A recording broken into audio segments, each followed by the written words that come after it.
Welcome back to all of you. My name is Hina और आज की इस वीडियो में हम बात करने वाले हैं इंग्लिश एट वर्क प्लेस के बहुत इंपॉर्टेंट क्वेश्चन के बारे में। अगर आपको नहीं पता और नहीं किया है आपने वन शॉट, वैसे तो मैंने वन शॉट अपलोड कर दी है, तो 1 घंटा भी अगर आप निकाल लोगे ना तो आपको बहुत अच्छे से सारे टॉपिक्स क्लियर हो जाएंगे। टॉपिक्स के साथ साथ आपको चीज़ें पता लग जाएंगी कैसी आनी है और आपकी वोकैबलरी उस वन शॉट से बहुत ज़्यादा इंप्रूव हो जाएगी। और अगर वोकैबलरी इंप्रूव होगी तो आप कोई सा भी क्वेश्चन बहुत इजीली सॉल्व कर सकते हो। तो मैं तो पहले यही सजेस्ट करूंगी, आप वन शॉट पूरी देख लेना। 1 घंटे की वीडियो क्या चला जाएगा।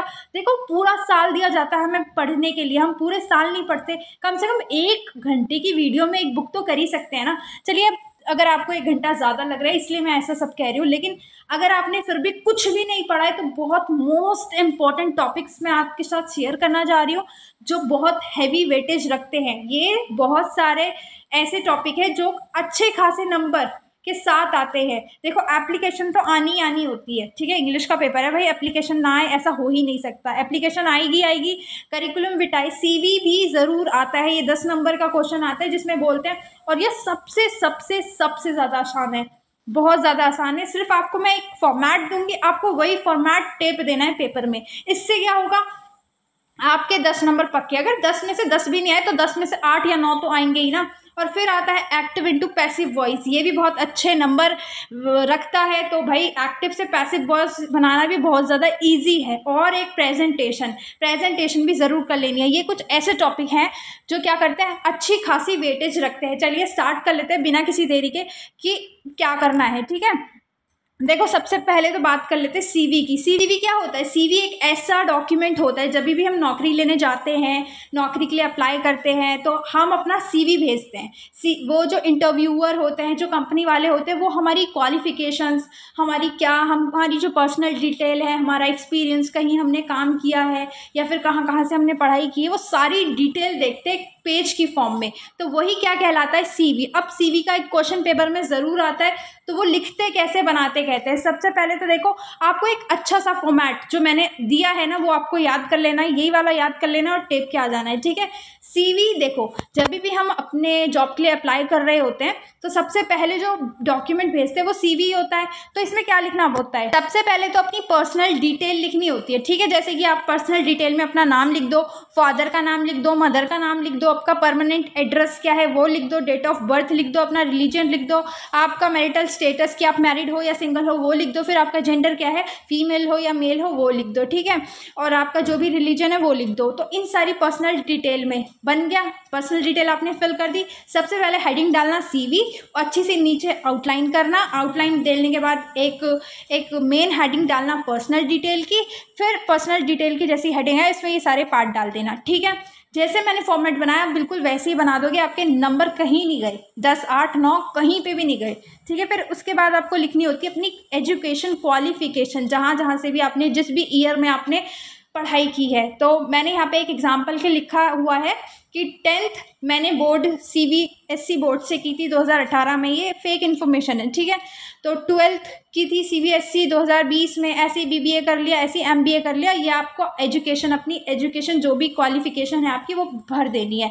अगर आपने कोई एक्स्ट्रा क्वालिफिकेशन ली है, एक्स्ट्रा पढ़ाई की है, तो वो एक्स्ट्रा वाले कॉलम में आ जाएगी। जैसे कि आपने डिप्लोमा किया है कंप्यूटर में, कौन से इंस्टीट्यूट से, ACB एक इंस्टीट्यूट है, बहुत फेमस इंस्टीट्यूट है ऐसा मान के चलते हैं, और वहाँ से आपने डिप्लोमा किया है, तो ये भी आप अपने CV में ज़रूर मेंशन करें कि मैंने डिप्लोमा किया है ये वाले इंस्टीट्यूट से किया है। तो आपकी एक्स्ट्रा क्वालिफिकेशन की हेडिंग में ये आ जाएगा। फिर आपका आता है वर्किंग एक्सपीरियंस, वो आपका वर्किंग एक्सपीरियंस पूछता है कि अगर आपने कहीं पे काम किया है तो कहाँ काम किया है, कैसे काम किया है। तो मैंने यहाँ पे लिखा है कि मैंने 5 साल काम किया है, मल्टीनेशनल कंपनी में काम किया है एज अ सेल्स एग्जीक्यूटिव, तो यहाँ पे लिख दिया। उसके बाद अगर आपने कोई भी काम नहीं किया तो आपका जो वर्किंग एक्सपीरियंस ना नो हो जाएगा, क्योंकि आपने तो कोई वर्क किया ही नहीं है, तो आपके पास एक्सपीरियंस भी नहीं है।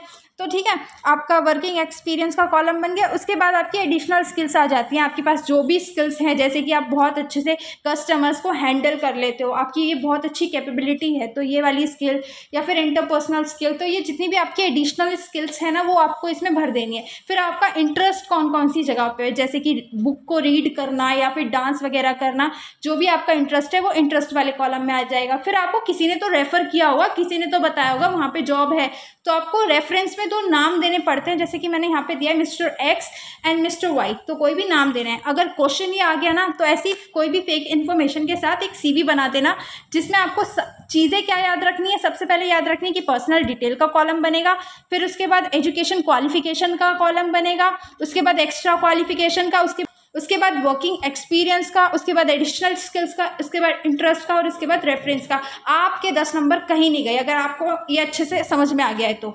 अब बात करते हैं कि आपके पास ऐसा क्वेश्चन आएगा कि आपके पास एक्टिव वॉइस होंगे, इनको पैसिव वॉइस में कन्वर्ट करना पड़ेगा। देखो यहाँ पे हमारी गली में शादी है तो बैंड बज रहे हैं, तो मैं इस आवाज़ का कुछ नहीं कर सकती। मैंने अपनी आवाज़ को इतना कम कर रखा है कि पंखा तक बंद कर रखा है, लेकिन इस आवाज़ का मैं कुछ नहीं कर पाऊंगी, तो थोड़ा सा एडजस्ट कर लेना क्योंकि कल आपका पेपर है, ठीक है। तो चलिए स्टार्ट करते हैं कि एक्टिव वॉइस को पैसिव वॉइस में कैसे कन्वर्ट करें। तो सबसे पहले जब भी आपको पैसिव वॉइस दिखता है तो पैसिव वॉइस में आती है वर्ब की थर्ड फॉर्म, ठीक है। अगर आपको पैसिव वॉइस बनाने हैं तो आपको कौन सी फॉर्म लगानी पड़ेगी, वर्ब की थर्ड फॉर्म लगानी पड़ेगी। रूल क्या कहता है, सबसे पहले ऑब्जेक्ट डालो, ऑब्जेक्ट के बाद हेल्पिंग वर्ब डालो, टेंसेस के हिसाब से हेल्पिंग वर्ब आ जाती हैं, ठीक है। फिर वर्ब की थर्ड फॉर्म डालो और फिर जितने भी अदर वर्ड्स बच जाते हैं वो डालो। अब बात करते हैं ये करना कैसे। देखो इंडेफिनिट में क्या आता है, प्रेजेंट में इज एम आर आती है हेल्पिंग वर्ब, पास्ट में वॉज वर आती है और फ्यूचर में विल शेल भी आता है। और कंटिन्यूस में क्या करना है, इज एम आर ही आएगी लेकिन प्लस में क्या लग जाएगा, बीइंग लग जाएगा। और ऐसे ही पास्ट में क्या होगा, वॉज वर ही आएगा पर प्लस में क्या लग जाएगा, बीइंग लग जाएगा। और फ्यूचर की बात करूँ तो इसका कोई फ्यूचर होता ही नहीं है, ठीक है। बात करें परफेक्ट की तो परफेक्ट में भी क्या होगा, हैज़ हैव के साथ बीन ऐड हो जाएगा और इसमें हैड के साथ बीन आ जाएगा। देखो सिंपल है, कुछ नहीं करना। इंडेफिनिट में वही जो नॉर्मल सी हेल्पिंग वर्ब होती है, is am are, was were, will shall be, ठीक है। कॉन्टिन्यूस में बीइंग घुसा दो और परफेक्ट में बीन घुसा दो, परफेक्ट में बीन घुसा दो। हैज हैव तो परफेक्ट में लगते ही है। चलो क्वेश्चन सॉल्व कर लेते हैं तो आपको बहुत आसानी से अच्छे से क्लियर हो जाएगा। देखो पहला बोला है they elected a new mayor yesterday, उन्होंने क्या किया था, नया मेयर चुना था, ठीक है। कल येस्टरडे को उन्होंने नया मेयर चुना था। तो आपको ये एक्टिव वॉइस था, इसको पैसिव वॉइस में कन्वर्ट करना है। तो आपने क्या किया, अ न्यू मेयर क्या था, ऑब्जेक्ट था और रूल क्या कहता है, सबसे पहले ऑब्जेक्ट को पटको। तो सबसे पहले आपने अ न्यू मेयर को उठा के आगे पटक दिया। फिर देखो इलेक्टेड ये क्या था, पास्ट इंडेफिनिट टेंस था, तो इसके लिए हेल्पिंग वर्ब क्या आनी थी, इसके लिए हेल्पिंग वर्ब आनी है वॉज वर। अभी पढ़ा ना ऊपर वॉज वर, तो यहाँ पे हेल्पिंग वर्ब आ गई वॉज, क्योंकि एक ही मेयर है, ठीक है। उसके बाद इलेक्टेड वर्ब की थर्ड फॉर्म आ गई और येस्टरडे अदर वर्ड्स था तो येस्टरडे अदर वर्ड्स में आ गया, ठीक है। तो समझ में आ गया, अदर ये वाला समझ में आ गया कि क्या करना है। सबसे पहले ऑब्जेक्ट को पटको, फिर हेल्पिंग वर्ब लगाओ टेंस के हिसाब से, उसके बाद वर्ब की थर्ड फॉर्म लगा दो, उसके बाद अदर वर्ड्स लगा दो। ऐसे ये वाला देखो, someone broke the window yesterday, किसी ने खिड़की तोड़ी थी कल को, है ना। तो क्या करना है, सबसे पहले जो द विंडो है ना वो ऑब्जेक्ट है, उसको आगे पटक दिया, ठीक है। अब ये भी पास्ट इंडेफिनिट टेंस है तो इसके साथ क्या आ जाएगा, वॉज आ जाएगा, क्योंकि यहाँ पास्ट की बात हो रही है, ठीक है। कॉन्टिन्यूस है नहीं तो बीइंग नहीं आएगा, परफेक्ट है नहीं तो बीन भी नहीं आएगा, तो सिंपल आ जाएगा the window was broken, third form आ गई और येस्टरडे क्या हो गया, अदर वर्ड्स हो गए। ऐसे ये वाला देखो, थर्ड वाला देखो, शी हैज़ ईटन फूड, ये क्या है, परफेक्ट है, हमें समझ में आ गया क्योंकि हैज़ ईटन लग रहा है, ये एक्टिव वॉइस था। अब इसको पैसिव बनाना है तो सबसे पहले तो फूड को आगे पटको, क्योंकि फूड क्या है, ऑब्जेक्ट है। फूड को आगे पटक दिया, उसके बाद हमने लगा दी हैज़, क्योंकि यहाँ पे हेल्पिंग वर्ब लिखी थी, ठीक है। उसके बाद मैंने बताया ना ऊपर बीन ऐड हो जाता है, सिर्फ एक बीन ऐड होता है परफेक्ट में, तो बीन लगा दिया और ईटन का ईटन लगा दिया, क्योंकि ईटन तो थर्ड फॉर्म ही है, तो फूड हैज़ बीन ईटन, ठीक है। अब फोर्थ देखो, फोर्थ में बोल रहा है कि शी इज सेलिब्रेटिंग होली, ये कॉन्टिन्यूस टेंस है, ठीक है, कि बस दिवाली मतलब वह होली मना रही है। तो होली को आगे पटको, क्योंकि ये ऑब्जेक्ट है, होली को आगे पटक दिया, उसके बाद लगाया इज, क्योंकि हेल्पिंग वर्ब क्या है, इज। अब यहाँ पे क्योंकि ये कॉन्टिन्यूस था तो इसमें क्या आ जाएगा, बीइंग ऐड हो जाएगा, होली इज बीइंग सेलिब्रेटिंग। तो आई होप कि आपको एक्टिव से पैसिव बनाना आ गया होगा। एक्टिव पे पैसिव कैसे बनेगा, बहुत ज़्यादा सिंपल है। सबसे पहले ऑब्जेक्ट लगाओ, फिर हेल्पिंग वर्ब लगाओ, उसके बाद वर्ब की थर्ड फॉर्म लगाओ, उसके बाद ऑब्जेक्ट लगाओ, और आप देख लेना कि ये वाली बस इतना सा है, कुछ भी नहीं है इसमें, हेल्पिंग वर्ब में आपको ज़्यादा पढ़ने की नीड ही नहीं है। चलिए बात कर लेते हैं एप्लीकेशन की। तो एप्लीकेशन में देखो, कोई सी भी एप्लीकेशन आएगी, अभी मैं एग्जांपल्स के थ्रू आपको समझाऊंगी क्या है एप्लीकेशन। सबसे पहले तो हमें एप्लीकेशन में क्या लिखना है, सेंडर का एड्रेस लिखना है। मैं भेजने वाली हूँ, मैं तुम्हें अपना एड्रेस लिख देना है, कुछ भी एड्रेस लिख देना देना, किसी को क्या पता होता है सेंडर का रिसीवर का कौन सा सच लिखना होता है इसमें। तो एक एड्रेस आपको डाल देना है, एड्रेस के बाद आप डेट डाल देना, डेट इसी तरीके से डालना, ठीक है। उसके बाद आप जिसको भी एप्लीकेशन लिख रहे हो, या तो सपोज कर लो जिसको भी लिख रहे हो वो पर्सन हो सकता है, उसका नाम या कोई भी एनी नेम आ जाएगा, या फिर वो मैनेजर हुआ तो मैनेजर आ जाएगा, ठीक है। फिर जो रिसीव कर रहा है ना, रिसीवर का एड्रेस आ जाएगा। फिर सब्जेक्ट आएगा कि आप एप्लीकेशन किस पोस्ट के लिए लिख रहे हो, तो वो पोस्ट आ जाएगी कि application for the post of, अभी जो मैं एग्जांपल करवाऊंगी उस पोस्ट के लिए लिख रही हूँ, ठीक है। फिर या तो उसको आप सर मैम बोल सकते हो, या मिस्टर या मिसेस बोल सकते हो, ठीक है। तो जो भी उसका नाम है वो लिख सकते हो यहाँ पे। फिर आपको कंटेंट लिखना है, लास्ट में थैंक यू और लास्ट में अपना नाम। तो समझ में आया, एप्लीकेशन का फॉर्मेट याद कर लेना, सिर्फ इतना सा है कि आपको सेंडर का एड्रेस आना है, फिर डेट आनी है, फिर रिसीवर का एड्रेस, मतलब कि आपको 2 एड्रेस लिखने हैं। उसके बाद सब्जेक्ट लिख देना, बीच में डेट घुसा देना, सर मैम लिख देना, और बीच में कंटेंट आ जाएगा और थैंक यू और हिना आ जाएगा।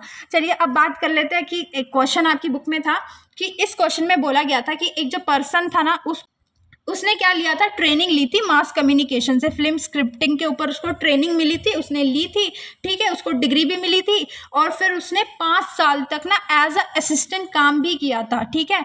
ये वाले स्टूडियो में, रोनाल्ड एंड स्मिथ स्टूडियो में उसने 5 साल तक काम भी किया, उसको डिग्री भी मिली थी, उसको मास कम्युनिकेशन से ट्रेनिंग भी मिली थी। तो as a assistant, script writer का असिस्टेंट उसने काम किया, ठीक है।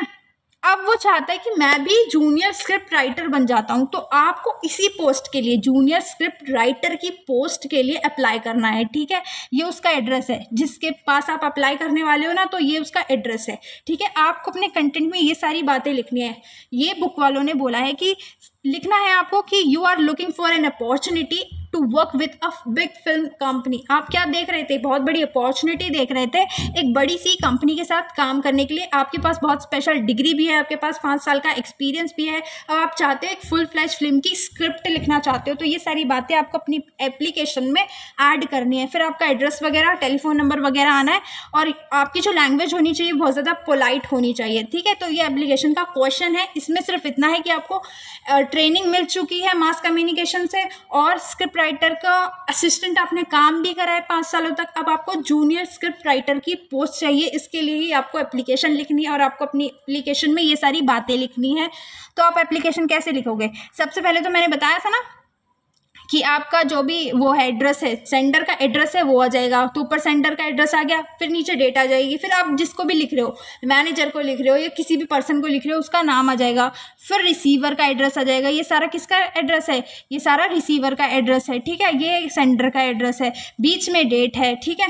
इतना समझ में आ गया। और फिर उसके बाद ना आपने एप्लीकेशन लिखी है, किसकी पोस्ट के लिए, जूनियर स्क्रिप्ट राइटर की पोस्ट के लिए आपने एप्लीकेशन लिखी है। फिर आपने उसका डियर मिसेस या मिस्टर का नाम लिख दिया है। फिर आपने एप्लीकेशन में अपने में लिखा है कि मैं बहुत सालों से script writer Ronald and Smith studio में काम कर रहा हूँ 5 सालों से, ठीक है। मुझे ट्रेनिंग भी दी गई थी मास कम्युनिकेशन के द्वारा, मुझे डिग्री भी मिली थी, ठीक है। अब मैं अपनी क्वालिफिकेशन पे बिलीव करता हूँ और मैं आपके साथ एक गुड स्क्रिप्ट राइटर की पोस्ट पर काम करना चाहता हूँ। मैं चाहता हूँ कि मैं एज अ असिस्टेंट मैंने तो काम कर लिया, मैं चाहता हूँ कि मैं अब बड़ी सी कंपनी में काम करूं, और मैं बड़ी सी कंपनी में काम करने की अपॉर्चुनिटी को ढूंढ रहा हूं। मेरे पास स्पेशल डिग्री भी है, मेरे पास 5 साल का एक्सपीरियंस भी है, मैं बहुत ज़्यादा इंटरेस्टेड हूं फुल फ्लैश फिल्म की स्क्रिप्ट लिखने के लिए, और मैं चाहता हूं कि मैं अपनी कम्युनिकेशन स्किल्स जो कि बहुत ज़्यादा अच्छी हैं उसको ऐड कर सकूँ और अच्छे से काम कर सकूँ, ठीक है। तो आप प्लीज़ मेरी सारी चीज़ों को देखना, मुझ पर गौर फरमाना, ठीक है। और मुझे कांटेक्ट करना अगर आपको मेरी सारी चीज़ें लगती हैं, अच्छी लगती है, अगर मैं काबिल तारीफ़ लगता हूँ तो ये सारी चीज़ें आप करना। फिर आपका नाम आ जाएगा, फिर आपके सिग्नेचर आ जाएंगे। यही था एप्लीकेशन का फॉर्मेट। तो आपको ये क्वेश्चन भी नहीं छोड़ना है, बहुत ईजी क्वेश्चन है।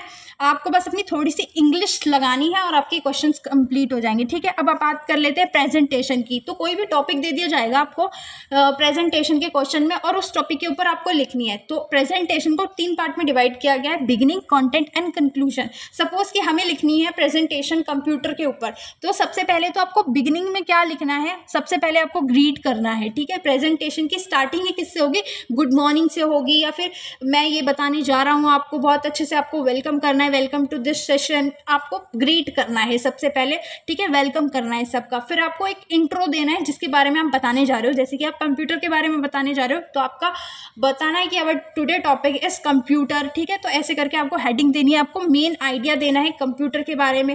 फिर कंटेंट में क्या लिखना है, वो सारी कंप्यूटर के जितने भी रिलेटेड उसके एडवांटेज हैं, उसके फीचर्स हैं, बहुत अच्छी अच्छी चीज़ें हैं जिससे कंप्यूटर से हम कर सकते हैं, मिनटों में कर देता है कंप्यूटर हमारा काम। तो उससे रिलेटेड सारा कंटेंट लिखने लाएँ, ठीक है। उसके कॉजेज, रीजन, उसके सोल्यूशन, लिंक्स, ये सब चीज़ से जितनी भी, देखो भाई लिमिटेशन, प्रेजेंटेशन में लिमिटेशन से बहुत कम ही आती हैं। तो प्रेजेंटेशन में अच्छी अच्छी बातें लिखोगे आप कंप्यूटर के बारे में, उसके बहुत अच्छे अच्छे फीचर्स लिखोगे, एडवांटेज लिखोगे, कैसे वो हमारी लाइफ को इम्प्रूव करते जा रहा है। ऐसे करके 2-3 पॉइंट्स बना के आप कंटेंट लिख सकते हो। फिर उसके बाद आप कंक्लूजन लिख दोगे।